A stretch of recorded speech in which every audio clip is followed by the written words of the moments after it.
Good day and welcome back to Elementary 72 Gaming. Before I get into this video, I'd like to ask you all to please leave a like or comment on my video and consider subscribing to my channel. Now, here is the whole thing about today's Infinite Lagrange. I'm actually going to be discussing something that I've learned myself in the game. It's a technique that I played yesterday when I ended up in a very unfavorable position after getting a little bit too confident. Now let me just open the expense and then I can go into my reports. Now obviously I know that a lot of people won't be showing reports all the time, but here we go. So this is a report from my fights for yesterday. If you can look at it, I got very cocky. I was beating pirates all the time. If you're looking at it, there was victory, a 4th division noble, that's a level 4. I beat them, no, this isn't level 4, this is level 5. I beat them with a considerable amount of losses. As you can see, 1, 2, 3, 4, 5, 6, 7, 8, 9, 10. 10 ships to take out this fleet. Now this was a level 5 fleet. So as you can see, it was quite a heavy loss. I lost way too many ships for this type of a victory. 10 ships to take out 7 ships. So that shows a poor usage of combat from my side. Now moving on from that, I decided to take on another fleet.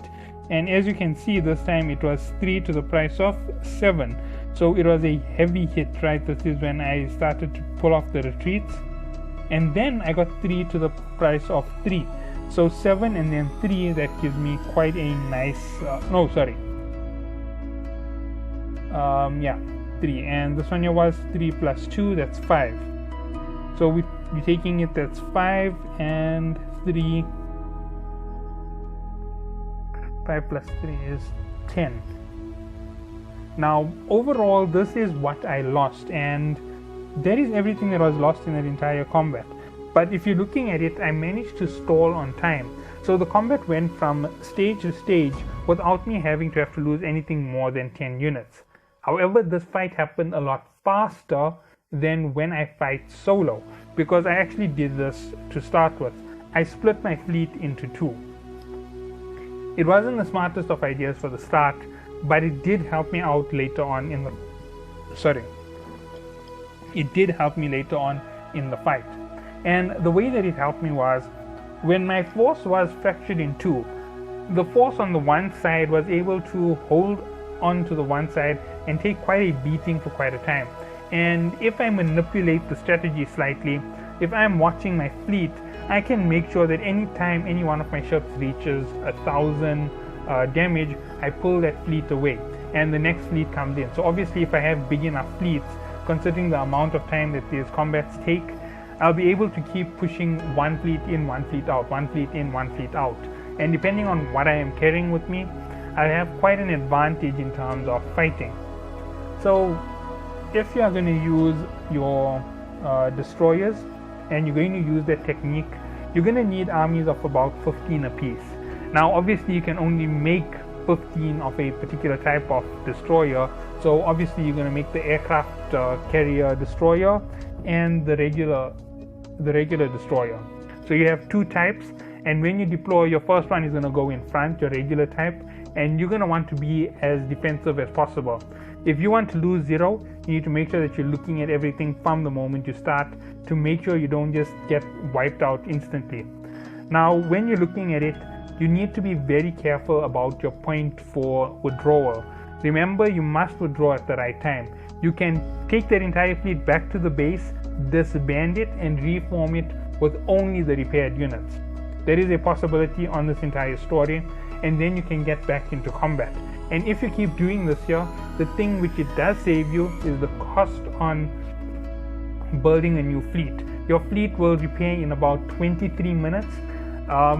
That's more or less where I am right now with my repair time. I suspect that if I complete all of the repair dock upgrades, that time will come down. And if you are capable of doing this here, because the fight takes over 20 minutes total, you would end up with the same way that this format would have worked, where I lost 10 to take out a massive fleet, I would have ended up with 0 losses, and I would have beaten 10 enemies, and within 20 minutes I would have been able to fight again. Plus, I don't have to use any speed ups in this way, and when I go up one level I can start using the speed ups instantly to get more ships. And if I'm in a bad situation, I can use the speed ups to repair my ships and then send them off into combat again, which will be a faster process for actually taking on this entire situation.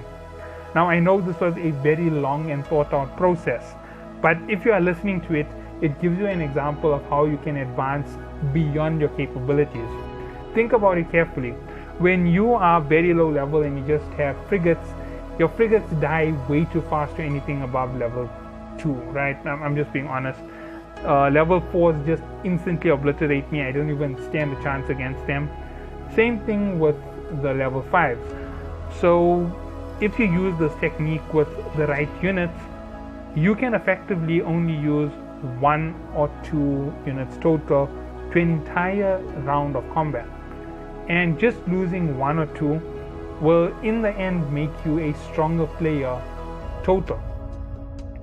You'll go from skill level to skill level without really suffering heavy losses in the game. I know that this isn't something too impractical and it's a standard MMO strategy, but you'll understand it if you end up playing in a bigger combat style.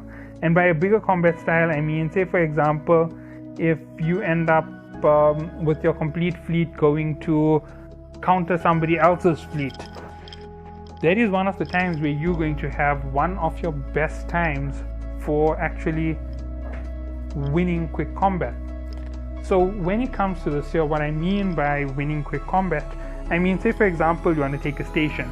Stations are a heavy blockaded force. So if you're going to beat them, you need a lot to actually overpower that situation.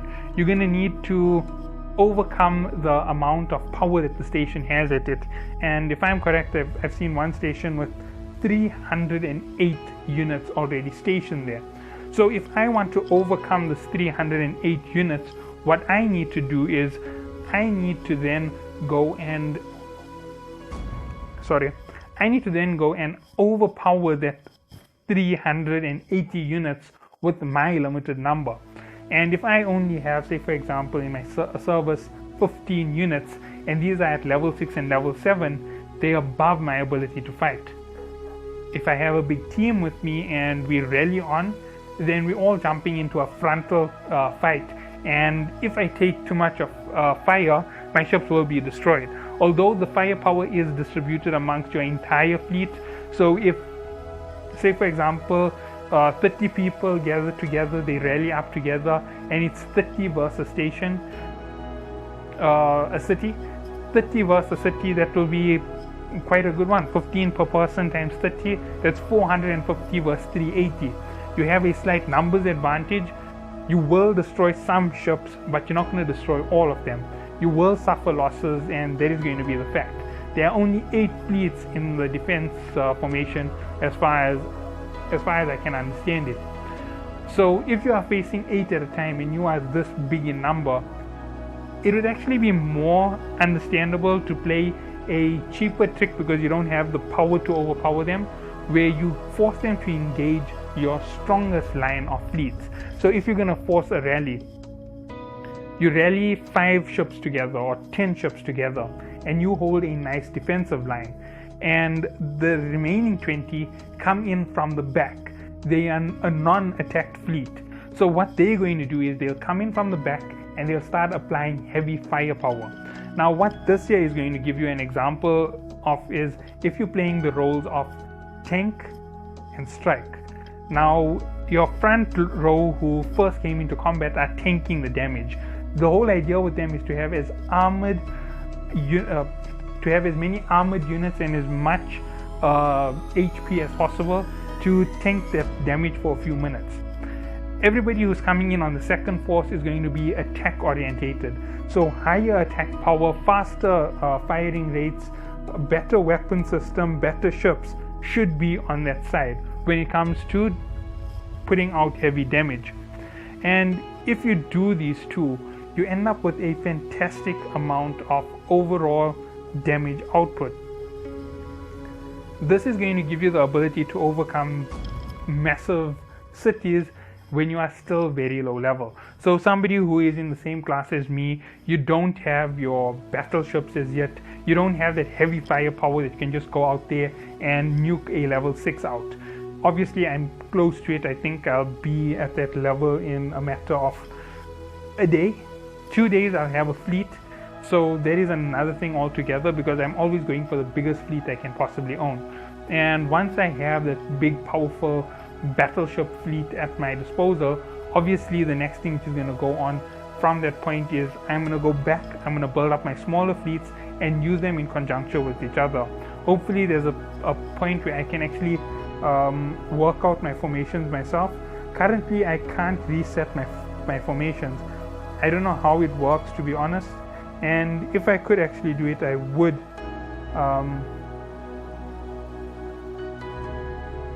I would reset the formation. Oh, so you can individually call ships back. This is something fantastic. You see, if you're using this here and you individually call ships back, you can ensure that you don't lose your vessels to combat. So you retreat one ship at a time. If you retreat the ship with only, say for example, 100 health left on it, even though it's 20,000 and it's a 25-minute repair, you call back that ship. You're saving all of that time for rebuild. The rebuild takes 40 minutes, right? You now save 20 minutes. You save all of the credits that you would have lost. And what you can do is, as soon as all of those ships are down till you only have like 2 or 3, you can send in a second unit, which is all of your repaired ships, to attack from the back. And this is the reality of it. Provided you have the right ranges to where you're fighting, you can do techniques like this here, and this will effectively give you a higher output in terms of combat. Obviously, I believe there is a way to relocate your station. I'm actually still not 100% sure about that. But if there is a way to relocate your station, that is going to be a fantastic thing to do. Or your base, right? Let's see, what do they call it? Base, yeah. If you can relocate your base close to a city that you are taking, you can effectively apply massive amounts of force on the units there by playing this technique. And regardless of what you have, if you can keep a fight going for 5 hours, you can slowly tick down the enemy.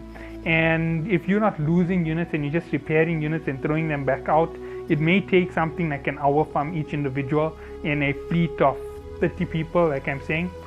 But eventually you have a benefit to your entire organization. If you're holding a city and you can grow from earning, what was it? I'm earning 90,000 metal a minute. If you can go from earning 90,000 to earning 150,000 in the start of the game without having to have to rely on your buildings in your own sector, that means that you have an advantage. And if you keep pushing this forward, you're going to end up with a large fleet that's capable of defending you. When you have more players coming in, they're getting this massive rate of boost. They're going to be able to grow faster than you did, so your newcomers are going to be effective for your defenses. They're going to be able to come to your city and play PvP, and when they're playing PvP, they'll level up much faster. And eventually, when you've taken over enough cities and you have a big enough reign, you're going to be able to hold 4 or 5 cities, because you'll have enough force, you'll have enough excess money, and you'll be able to work out agreements and trades with other alliances or sub your alliances. You form your 10 leaders, your 20 leaders, and from that day you're going to have this massive force who's going to keep going out for you, taking new cities all the time, and eventually you're going to become a dominant force. That is the way most of these games work, and I'm hoping that is going to be the reality of this game. Catch you all in the next one. Have a good day.